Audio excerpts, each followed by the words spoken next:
Health of the Irish people is in decline, and we are doing it to ourselves, but we all have the power to change.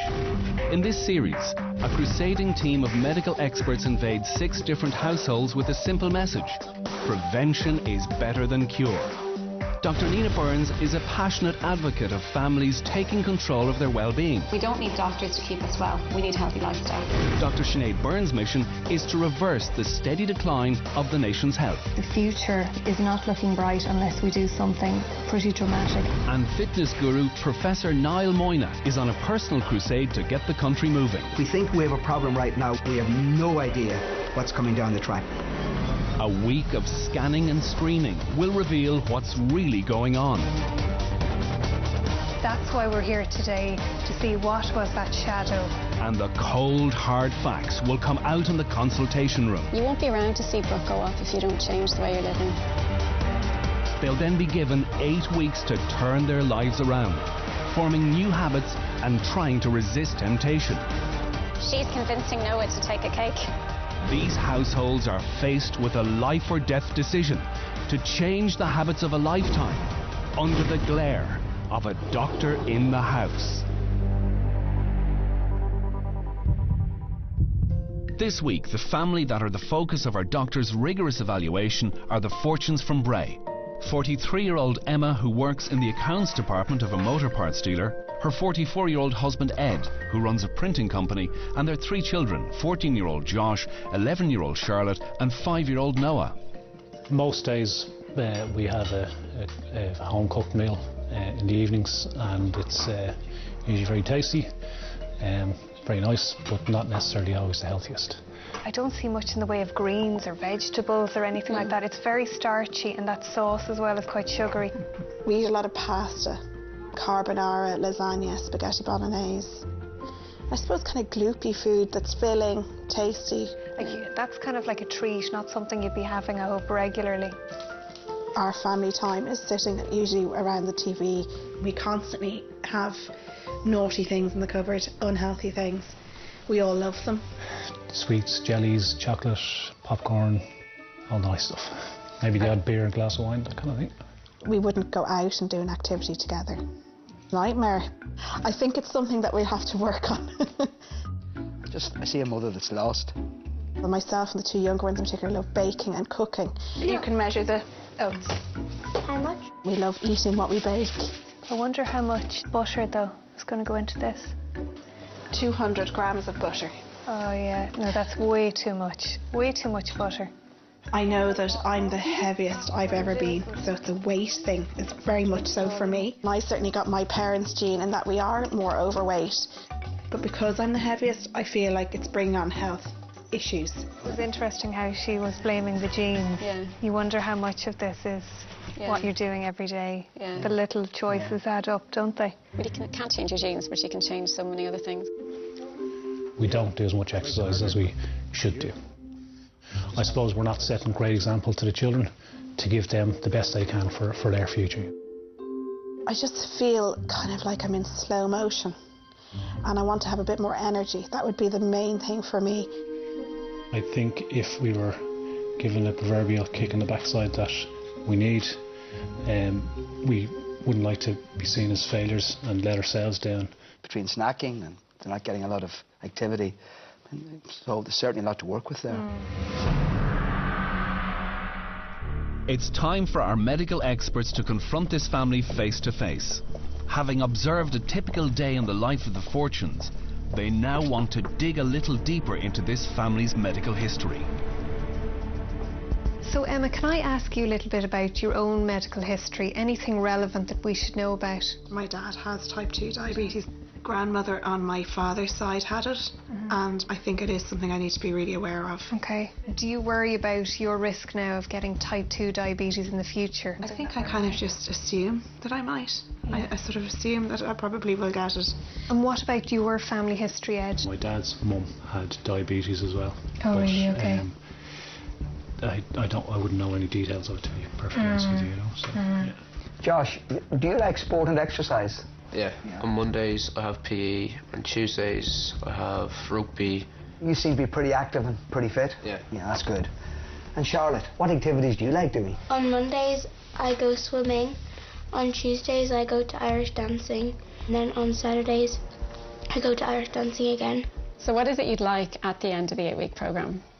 I suppose to set ourselves up for, you know, a healthy, active lifestyle and something that's sustainable rather than just a fad.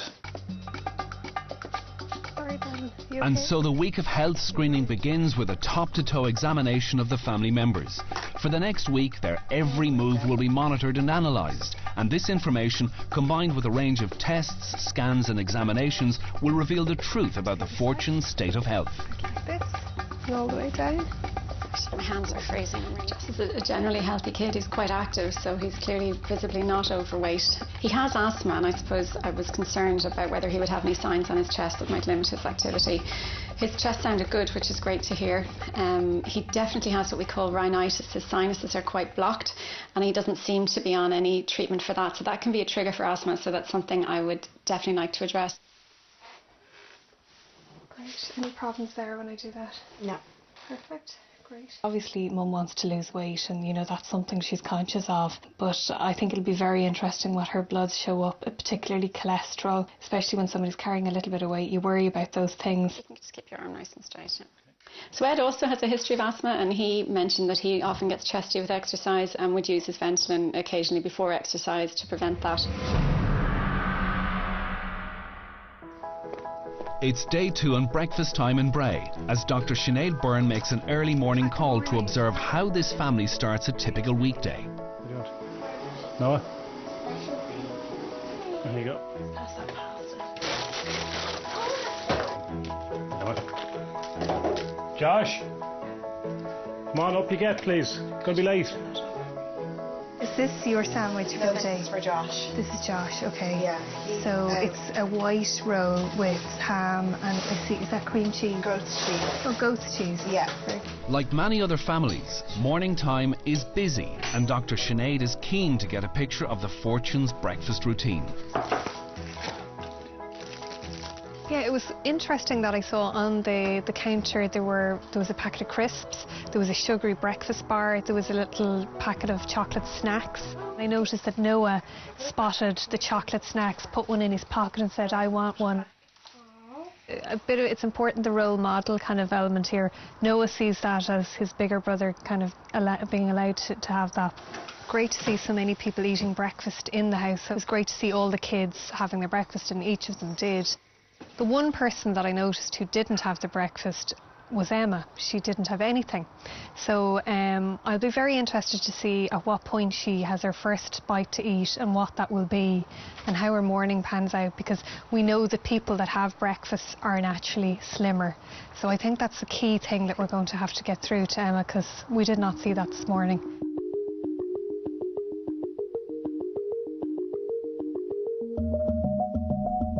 Having dropped the children to school, Dr. Sinead travels with Emma to her workplace to learn more about Emma's daily eating habits. Hello, Auto German Car Parts.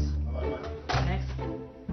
It's mid-morning before Emma chooses to eat, even though she's been up since 7 a.m. And then I have my breakfast. That's when I eat my breakfast. What time is this? 10 to 11. This is your first bite to eat all morning. You've been up since, what, about before 7? Yeah. And that is typically each morning you'd have that. Pretty much. Breakfast happened more at lunchtime. There was a breakfast bar full of sugar. There was a yoghurt that was like full of sugar as well. It's not good that she hasn't had breakfast. I'm not happy about that, to be honest. It's day 4, and Dr. Nina Burns is on her way to Bray to check in on Emma. I'm going in today to see Emma. She's been complaining of some shortness of breath when she's doing her housework, so I just want to see how she gets on.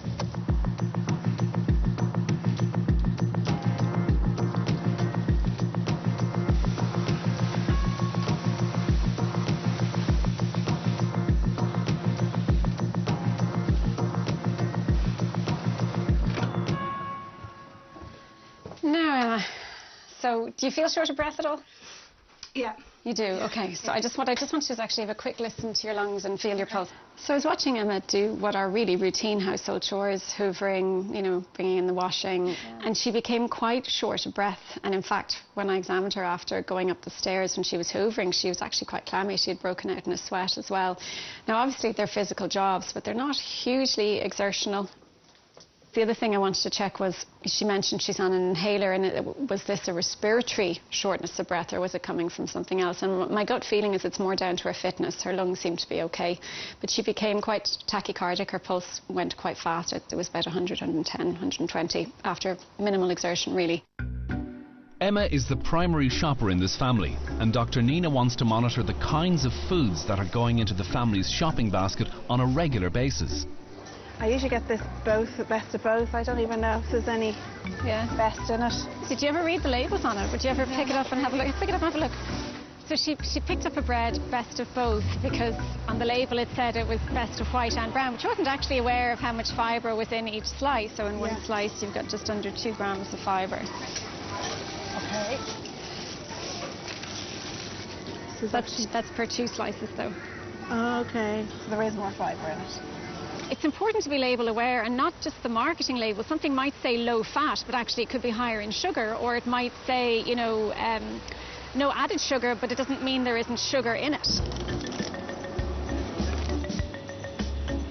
The chocolate milk, you know, she said that Josh would drink that as his drink when he's playing rugby. That pretty much it's 750 mils of chocolate milk. It's full of sugar.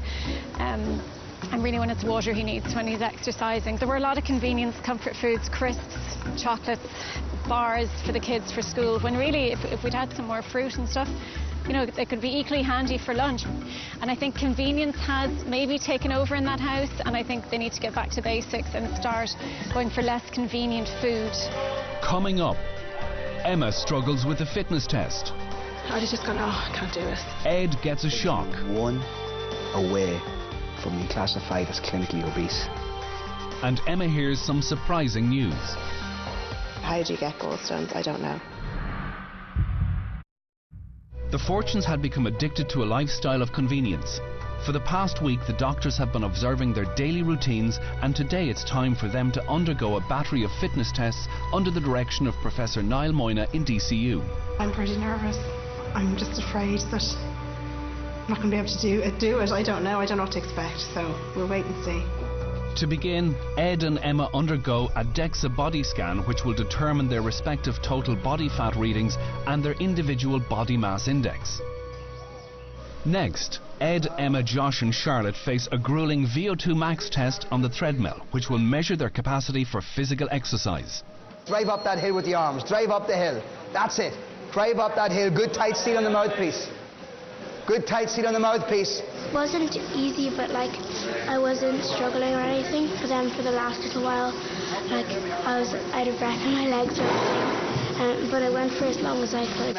Push it all the way. It was really tough at the end. It was like my legs were aching. I couldn't run anymore. I think I just need somebody to keep pushing me.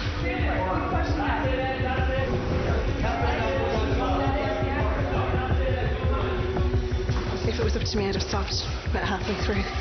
The DCU results will provide detailed information about the Fortunes' level of fitness, but the doctors have concerns about Emma's weight, and so have sent both Emma and Ed to the Hermitage Hospital in Lucan to undergo additional scans. I wouldn't be nervous, but I suppose it'd be nice to know that there's nothing sinister going on. The reason why we sent Emma for an ultrasound liver and abdomen today is because I suspect that she may have a condition called fatty liver. With the extra weight that Emma's carrying, it's such a common condition nowadays. It's one step ahead of turning into hepatitis, and then that's a step ahead of cirrhosis, which can be end-stage liver disease. While the focus is on Emma's liver, her ultrasound reveals something unexpected. So Emma, I'm just looking at your gallbladder here. Take a big breath in, and we can see that you have some gallstones. She said that it looked like I had a couple of gallstones, and had I had any symptoms. How do you get gallstones? I don't know.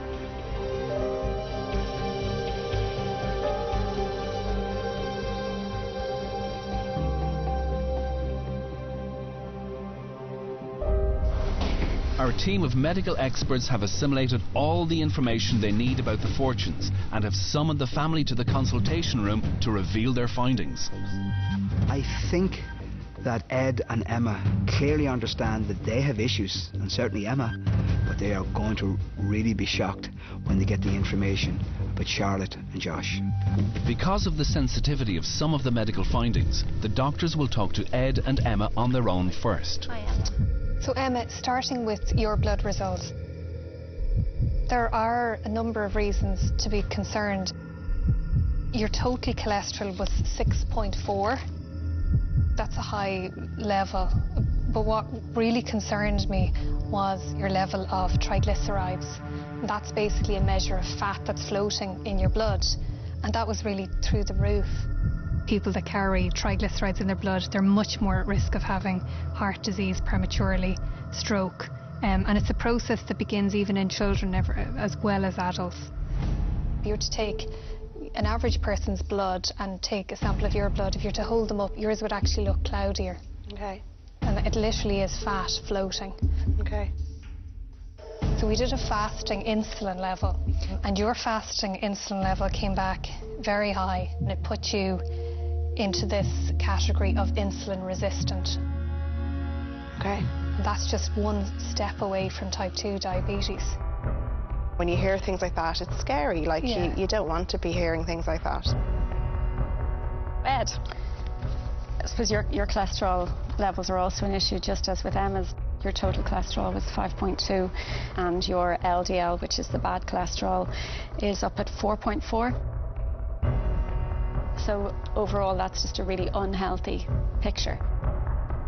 Okay, Emma and Ed, let me tell you about what we found from your DEXA scans. With all the talk about obesity in Ireland, I mean, we're getting used to the term body mass index, or BMI. Ed, your BMI is 29. Right. That puts you one away from being classified as clinically obese. And Emma, your body fat reading was 50%.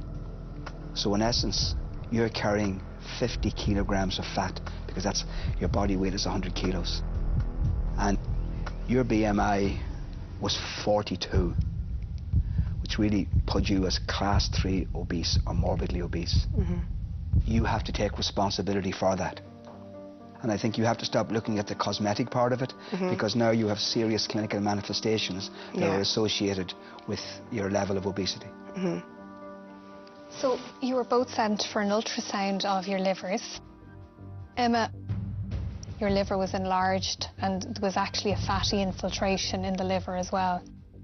So you do have that first stage of liver disease purely from the diet, the lack of physical activity. Ed, your scan was actually normal. Going to move on to Josh now. Examining him, it was obvious to me that he has some rhinitis, and rhinitis is inflammation of the nasal passages, and you get this kind of chronic inflammation and dripping into the throat that makes you cough, and is a well-known trigger for asthma. For some people, certain foods play a big role, and he'd one or two that suggested food is playing a role there, so we are going to organise more specific allergy tests for him. What really surprised us all, and what was a bit shocking, was that Josh and Charlotte both have issues with cholesterol. Really? I didn't think children got high cholesterol. They shouldn't. Yeah.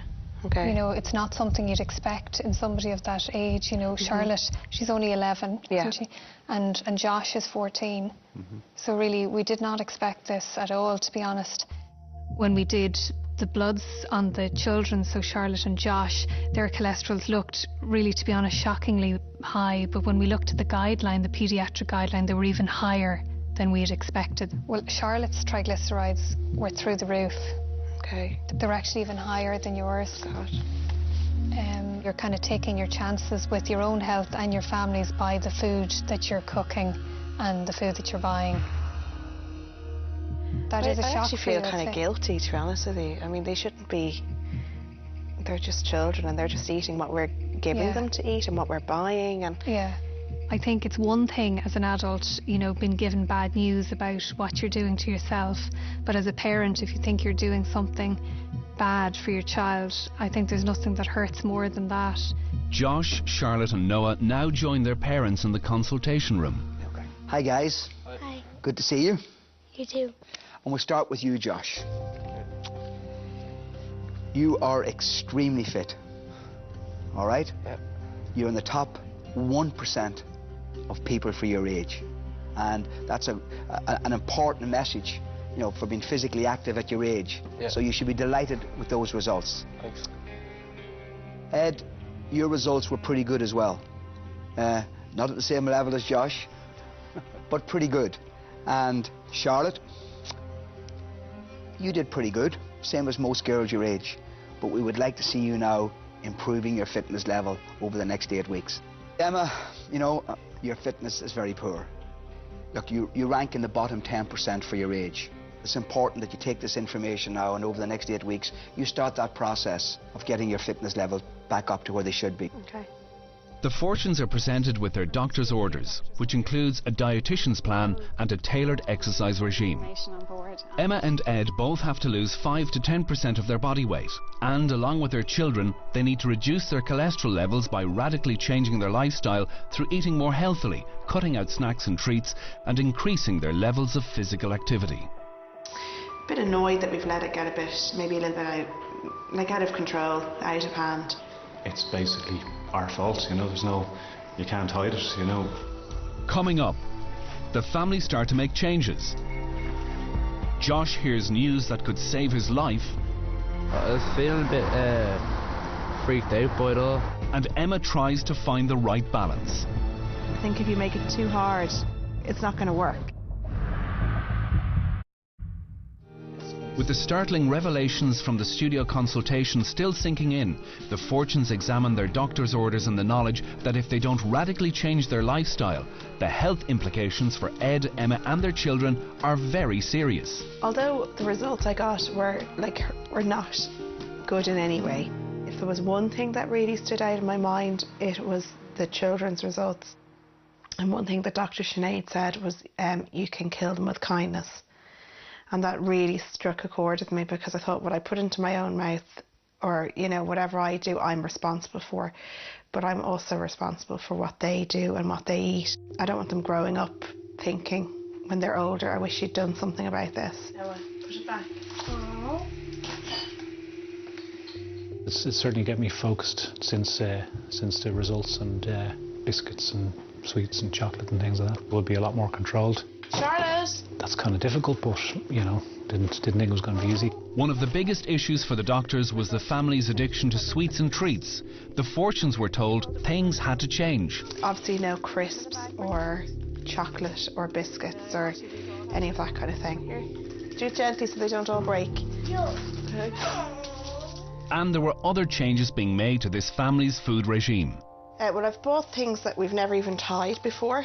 I've bought turkey mince, cod fillets and mackerel, which have never been in this house before. A lot of kidney beans and chickpeas and things for protein. So it'll be interesting to try them. The biggest change would be the amount of fruit and veg that I bought, which was really lacking, like in my grocery shopping for the last while. I'm making soup a couple of times a week, which seems to be going down well with nearly everybody, I suppose. And I'm the bread man as well, so that is my role. Emma attempted to do it yesterday and didn't turn out very well, so I think I'll definitely take over that one. Well, for me personally, my goal was always to lose weight. But now that I know that it's really affecting my health, I think the goal has changed slightly. I have to do this regardless of any sort of vanity or, you know, what size clothes you're in. It's more than that now. I've got to do it, otherwise things are just going to get gradually worse. Prior to the doctor's intervention, Emma and Ed were happy to spend their spare time in front of the television with the children. But Emma's lack of physical fitness was a particular concern, so the family were ordered to get out and get fit. It's a weekend occurrence, you know, so we've a few different places. We try to mix it up and go to different places every week. We just had excuses before. There was always something, that reason why we couldn't do it. So it's been nice. It's been nice to spend a bit of time for ourselves to just get away from the house and the phones and the TV, and then we usually go home and have a nice, you know, relax for the evening then. 14-year-old Josh has suffered for years with asthma and a constant blocked nose in the winter. During his medical examination, Dr. Nina identified that Josh suffered from rhinitis, and she has arranged for him to visit Dr. Paul Carson to see what can be done to help. And my name is Dr. Carson, Josh. How are you? Nice to meet you. Hi, how are you? So now we're going to put the camera in your nose. And that's what your blocked nose looks like. Now, here it is so swollen, it's stuck and obstructing your ability to breathe through there, and also it's pressing against the nerve ending for taste and smell. So when I look at the camera, I'm searching for a whole range of things, looking for the lining of the nose. Is it smooth and shiny, or is it bubbly? Is it very swollen? Is it swollen to the point of obstruction? And is it also going so far up that the child or adult can't breathe properly through the nose? There's a lot going on with one little look. Isn't that a lot of space for you to breathe through that nose at night? Now, say 1, 2, 3, 4. 1, 2, 3, 4. And again. 1, 2, 3, 4. That's your vocal cords, Josh, okay? There's nothing obstructing it any way down that way. So we now know what's going on. Our immediate issue is, can we make you better here?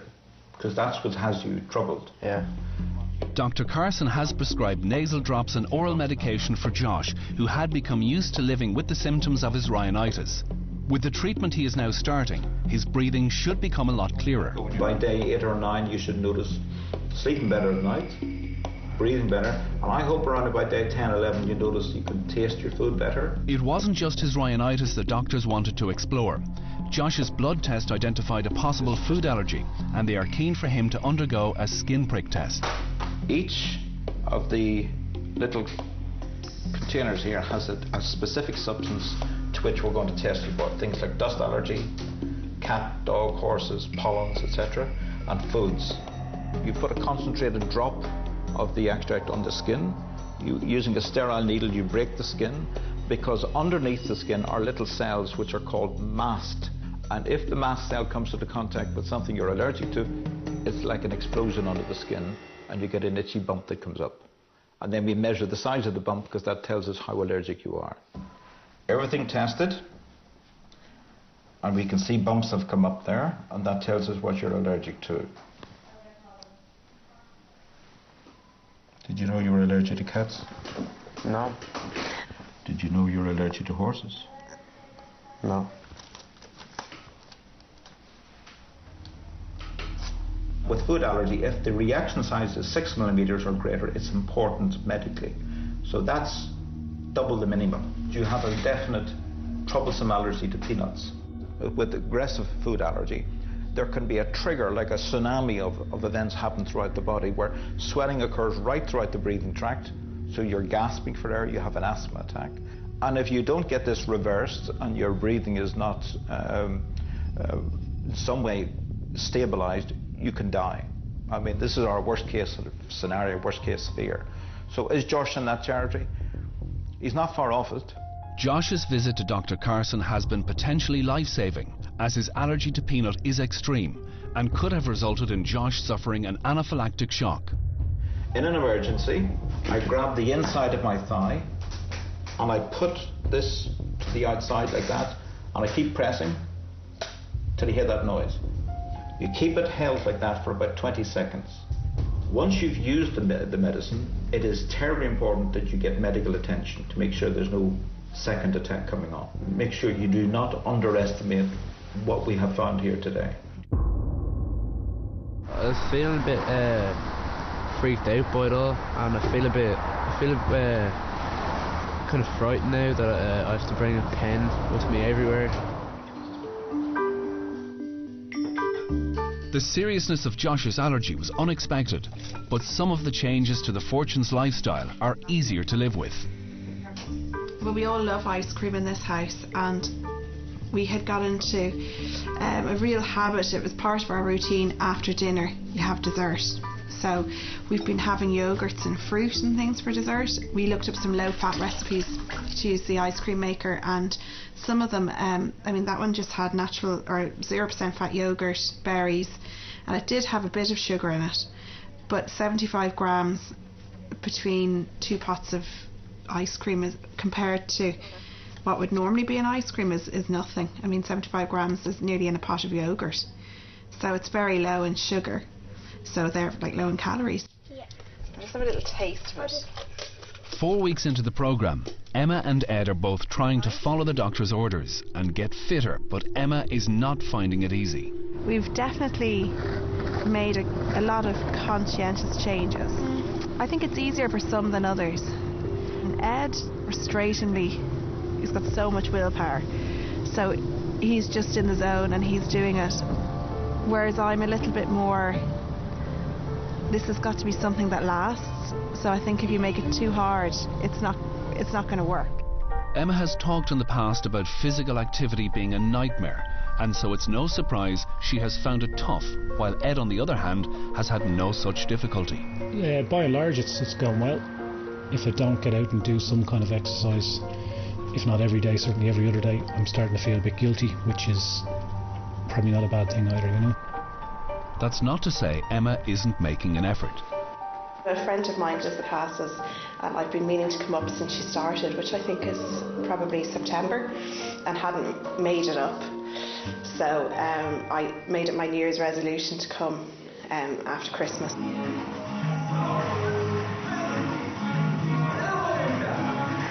I can feel myself slowing down and I do have to push myself, and that's something that I think I've learned. When you think you're done, you push yourself a bit further. It's a great time to have it on a Saturday morning, and there's a great feeling when you're finished that you've kind of done an hour's exercise today, and because we're trying to do something every day, so it's nice to get it done early. Emma and Ed might be going about it in their own distinct ways, but they both believe they're on the right track, something Niall wants to see for himself. I'm here to see the Fortunes. I believe that they've been putting in a huge effort over the first few weeks.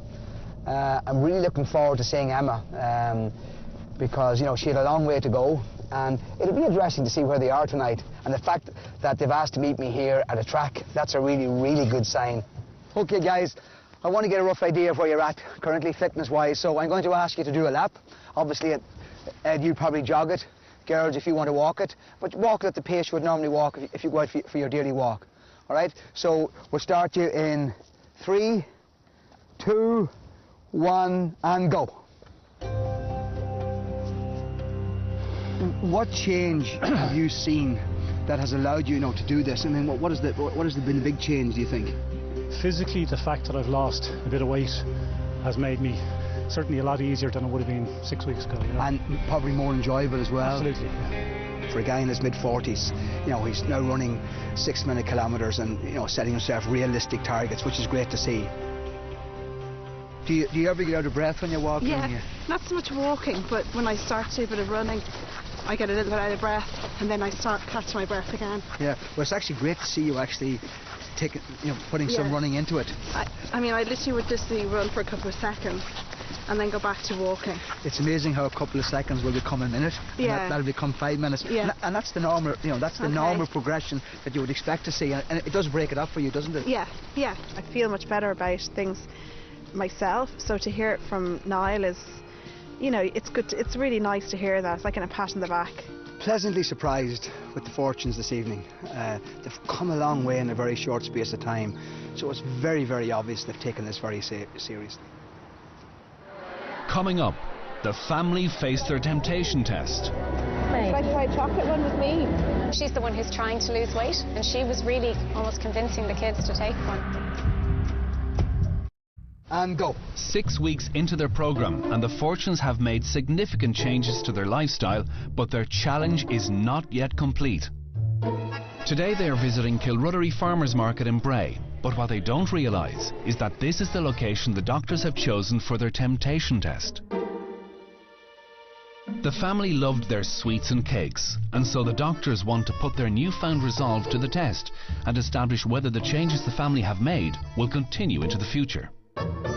So Emma, today you're playing the role of someone who is setting up a stand here in Kilruddery. You're going to be opening your cake shop in a week, and you're here today to let people taste the cakes to test the market, okay? So we have secret cameras set up all over the place outside, and we do have a little camera there in your sign, and I'll be watching from back here. So what we want to see today is, can they stick to the plan and avoid the treats, or will they give in to temptation and take a cake? So they're just arriving in there now. Hi there, hi, my name is Emma, I'm from the Crazy Cupcake Company. So they're definitely, they're interested in the cakes, they're having a look. Giving some free samples for anyone to actually taste, because we're going to be starting here. So we have some amazing, there's some chocolate here. So I was kind of hoping they might move on, but they're definitely interested here. So, would you like to try a cake? Yeah. We've just been filming a health program. They're all gone, so we're all like... Okay, so they've said they're filming a health program, and they're still looking at the cakes. So they have considered it. Would you like to try a cake? They're all complimentary samples, so... Would you like to try a chocolate one with me? So Emma said, would you like to try a chocolate one with me to Noah? What would you like to try? She's actually convincing Noah to take a cake. Toffee, double raspberry? A toffee. Thank you so much. You're so welcome. They're gorgeous. Well, I hope you enjoy. We sure will. Okay, thanks guys. Bye. Thanks, bye. She's the one who's trying to lose weight, and she was really almost convincing the kids to take one, so I think I really need to go out and talk to them. Hi guys. How are you? This was your temptation test. Come on out, we'll go outside and have a chat.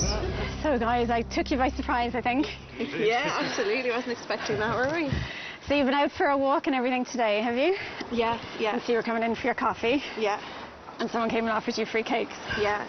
Did I hear you saying that you were going to share a cake with Charlotte? Oh yeah, I said Charlotte, we'll share that. Oh, would you have shared it?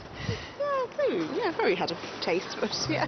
It's important for the kids to know that once in a while having something is okay, and that's the message I wanted today. This was an occasional treat. Unfortunately, Emma, based on what I heard and that you were going to indulge, I'd have to say that would be a fail for you. I, unlike Ed, found it hard. I was it was like two people on my shoulder going, oh, just take a cake, and then I was going, no, I'm not going to have a cake. So to me, the better extreme, I don't know, was to have a try of Charlotte's.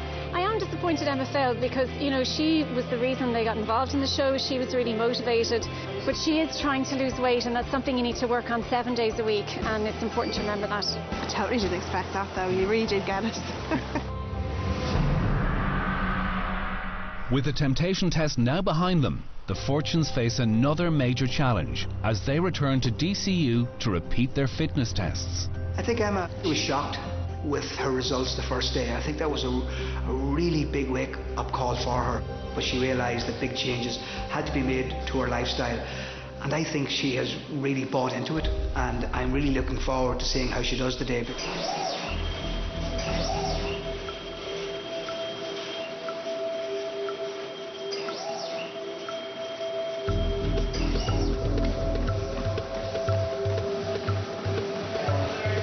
Tomorrow night. 5.6 the last day.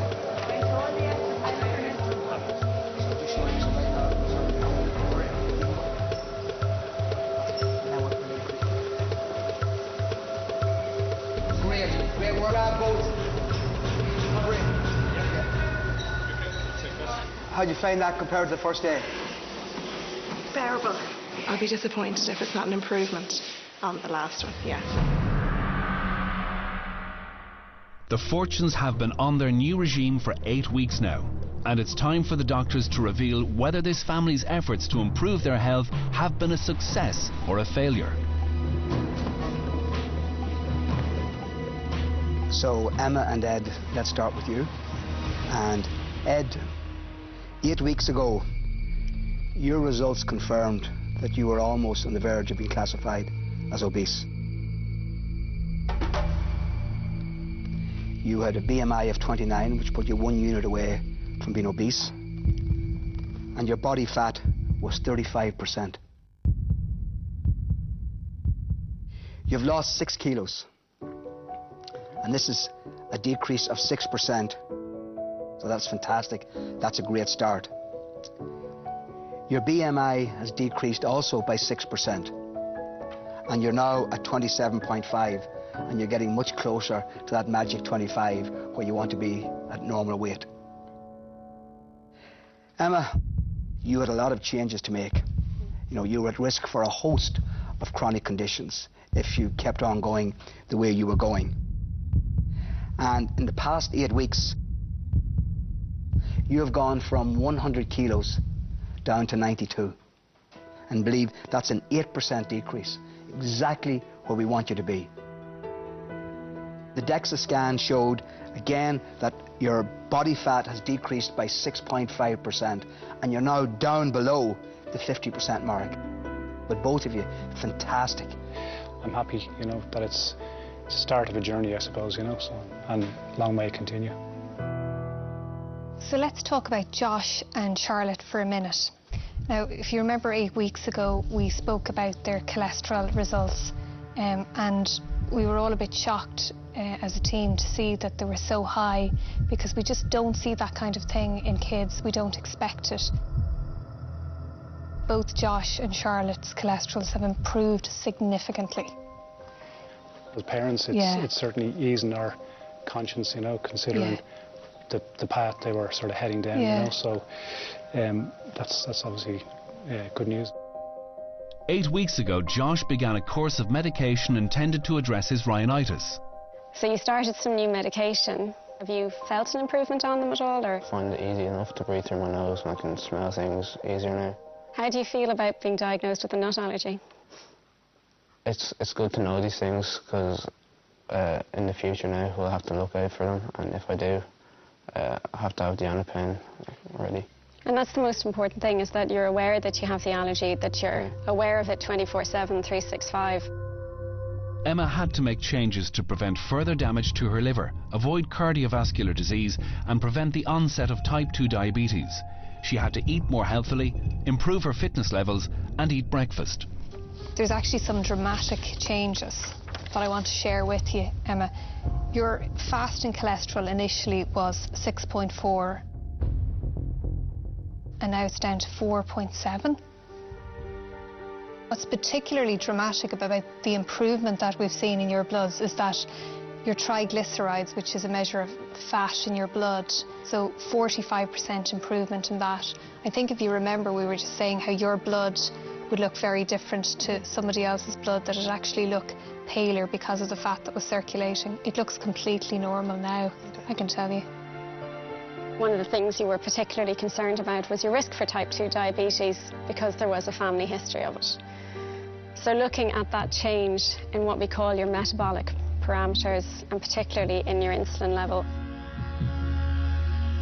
you've pulled yourself way back from that, and we would say you have reduced your risk completely. So and I know that's something you were worried about, so I'm delighted to tell you that. And I think we can confidently say, with the changes in your bloods, that your liver is no doubt healing itself at this stage. So well done. Thank you. It's good to hear.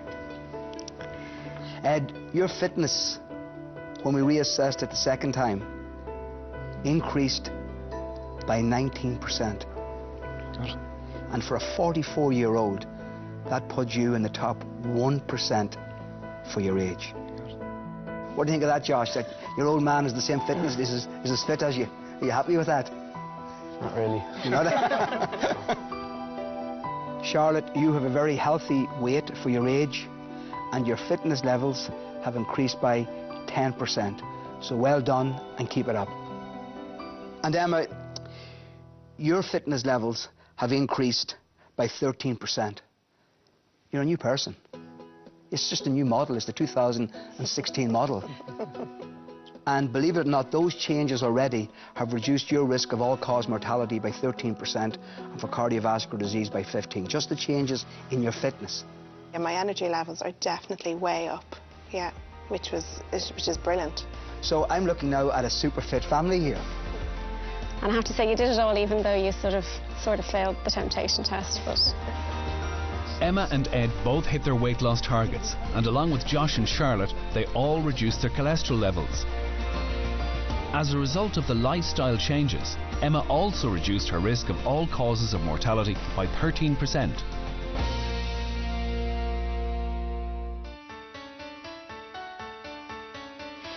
Speaking for myself, it's just the start, and I went into it thinking we have to make this work, and I know I have a long way to go, but it's set me up, I think, to continue on.